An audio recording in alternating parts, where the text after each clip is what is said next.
नमस्कार, आप देख रहे हैं न्यूज 18 और मैं हूं आपके साथ आंचल भट्ट और आप देख रहे हैं जम्मू कश्मीर की 10 बड़ी खबरें। सबसे पहले बात करेंगे सबसे अहम खबर की। पुलवामा आतंकी हमले की बरसी से पहले खुफिया एजेंसियों ने जैश-ए-मोहम्मद की साजिश को लेकर अलर्ट जारी किया है। एजेंसियों के मुताबिक 14 फरवरी से पहले जैश 2 आतंकी समूहों को भारत में घुसपैठ कराने की योजना बना रहा है।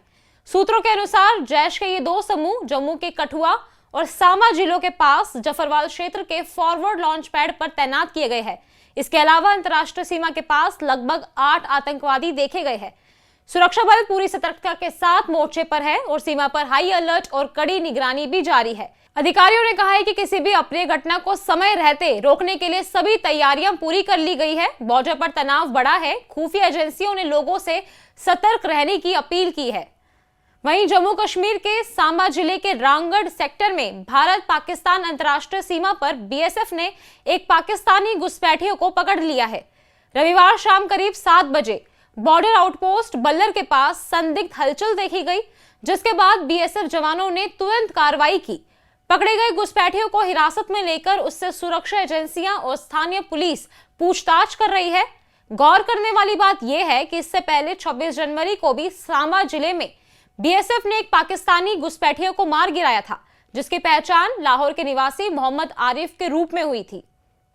जम्मू कश्मीर के किश्तवाड़ जिले में आतंकवाद विरोधी अभियान लगातार जारी है। भारतीय सेना की 11 राष्ट्रीय राइफल्स और एसओजी की टीमें संयुक्त रूप से ऑपरेशन चला रही है। इस दौरान सिंहपुरा, सिगड़ी, चिंगम, छतरू और कुचाल इलाकों में एहतियातन इंटरनेट सेवाएं भी बंद कर दी गई है, ताकि सुरक्षा बलों के अभियान को बाधित ना किया जा सके। विशेष रूप से छतरू बेल्ट के तैनात क्षेत्र में भारतीय सेना और एसओजी व्यापक कॉर्डन एंड सर्च ऑपरेशन चला रही है। इलाके में संदिग्ध गतिविधि देखे जाने पर सुरक्षा बलों ने फायरिंग की, जिससे आतंकवादियों पर दबाव बढ़ा है। ये तलाशी अभियान पिछले 21 दिनों से लगातार जारी है और सुरक्षा बल पूरी सतर्कता के साथ ऑपरेशन को अंजाम दे रहे हैं। वहीं इंडस वाटर ट्रीटी के रद्द होने के बाद केंद्र सरकार ने सावलकोट हाइड्रो इलेक्ट्रिक प्रोजेक्ट के काम को मंजूरी दे दी है। ये परियोजना उधमपुर और रामबन जिलों में चिनाब नदी पर बनेगी और इसकी कुल लागत 5,139 करोड़ रुपए है। जम्मू कश्मीर की राजनीतिक पार्टियों ने इस फैसले का स्वागत किया है। नेशनल कॉन्फ्रेंस के वरिष्ठ नेता और विधायक मीर सैफुल्ला और भाजपा के विधायक बलवंत सिंह मनकोटिया ने इसे सकारात्मक कदम बताया है। उनका कहना है कि इस परियोजना से क्षेत्र में बिजली उत्पादन बढ़ेगा और विकास को नई गति मिलेगी। इंडस वाटर ट्रीटी जब हमने स्क्रैप की थी, उसके बाद ये बड़ा डिसीजन। देखिए, इंडस वाटर ट्रीटी हमेशा जम्मू कश्मीर के खिलाफ था, क्योंकि हमारे जो दरिया थे, हमारा पानी जो था वो पाकिस्तान को दिया गया था।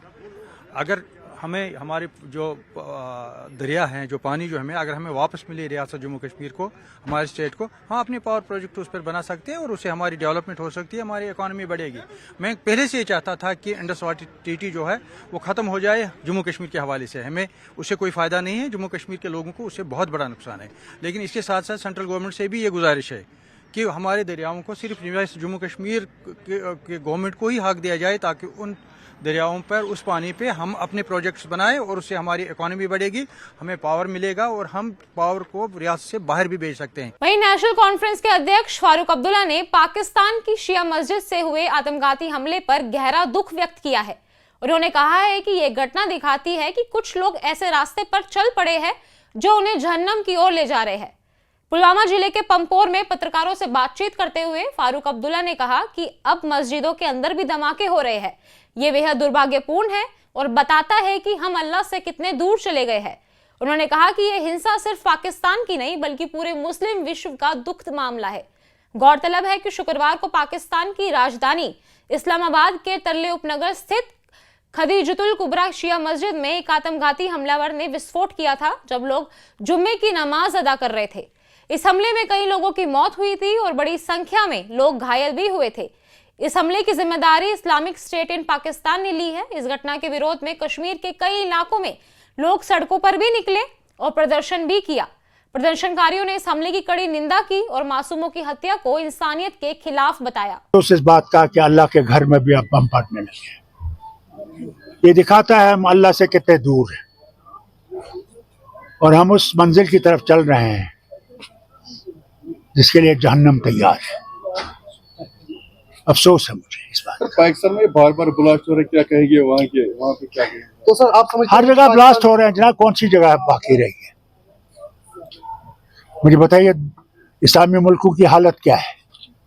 वहीं जम्मू कश्मीर विधानसभा में आज बजट सत्र का 7वां दिन है और सदन में बजट और अहम मुद्दों पर बहस जारी है। सूत्रों के मुताबिक आज भी सदन में धारा 370 और राज्य के विशेष दर्जे को लेकर बहस गर्मागर्मी हो सकती है। सत्ता पक्ष और विपक्ष के बीच तीखी नोकझोंक भी होने की संभावना लगातार बनी हुई है। वहीं श्री माता वैष्णो देवी श्राइन बोर्ड ने तीर्थ यात्रियों की सुरक्षा और सुविधा को बढ़ाने के लिए एक महत्वपूर्ण फैसला लिया है। अब वैष्णो देवी के दर्शन करने वाले हर तीर्थ यात्री का बीमा कवर 5 लाख रुपए से बढ़कर 10 लाख रुपए कर दिया गया है। यह निर्णय रविवार को जम्मू में आयोजित बोर्ड की बैठक में लिया गया, जिसकी अध्यक्षता जम्मू कश्मीर के उपराज्यपाल मनोज सिन्हा ने की।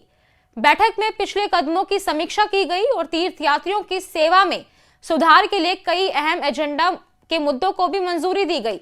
बोर्ड ने कटरा को वैश्विक मानचित्र पर लाने के प्रयासों को भी हरी झंडी दी है और इसके तहत चल रही प्रमुख बुनियादी ढांचा परियोजनाओं की समीक्षा भी की गई। इसका मकसद न केवल तीर्थयात्रियों को बेहतर सुविधाएं देना है, बल्कि उनकी सुरक्षा को भी सुनिश्चित करना है। विशेषज्ञों का कहना है कि ये कदम लाखों श्रद्धालुओं के लिए सीधा लाभकारी होगा और उन्हें वैष्णो देवी यात्रा के दौरान अधिक सुरक्षित और आरामदायक अनुभव मिलेगा। वहीं कटरा में श्री माता वैष्णो देवी रोपवे परियोजना को लेकर विवाद लगातार बढ़ता जा रहा है। कल यहां परियोजना के विरोध में संघर्ष समिति के बैनर तले बड़ा प्रदर्शन किया गया। प्रदर्शनकारियों ने रोपवे परियोजना को रद्द करने की मांग करते हुए अपनी नाराजगी जताई और आगे बढ़ने पर पुलिस ने उन्हें रोकना पड़ा। संघर्ष समिति ने साफ कहा है कि रोपवे परियोजनाओं के खिलाफ आंदोलन जारी रहेगा और विरोध प्रदर्शन लगातार होते रहेंगे। वहीं आज स्थिति थोड़ी और नाजुक हो सकती है, क्योंकि कुछ लोग रोपवे के समर्थन में भी सड़कों पर उतरने की तैयारी कर रहे हैं। इस वजह से स्थानीय प्रशासन ने सुरक्षा के विशेष इंतजाम किए हैं।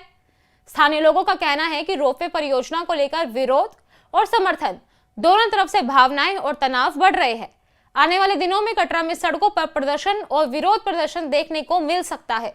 वहीं जम्मू कश्मीर में शुष्क मौसम का असर लगातार जारी है और बारिश का इंतजार दिन प्रतिदिन लंबा होता जा रहा है।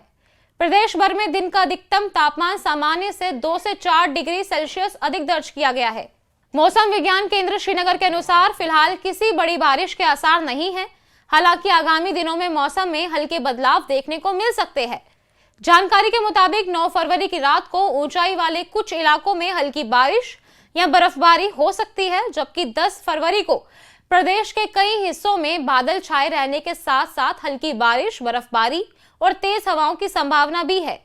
11 फरवरी को आंशिक से सामान्य रूप से बादल छाए रहेंगे और कुछ स्थानों पर हल्की बारिश या बर्फबारी हो सकती है। 12 और 13 फरवरी को मौसम फिर शुष्क रहने की संभावना है, जबकि 14 फरवरी को ऊंचाई वाले चुनिंदा इलाकों में हल्की बर्फबारी के साथ साथ बादल छाए रह सकते हैं। 15 और 16 फरवरी का मौसम आंशिक रूप से बादल छाए रहने का अनुमान है। फिलहाल के लिए आज इतना ही। जुड़े रहिए हमारे साथ न्यूज़ 18 के साथ। मैं आंचल भट्ट, धन्यवाद।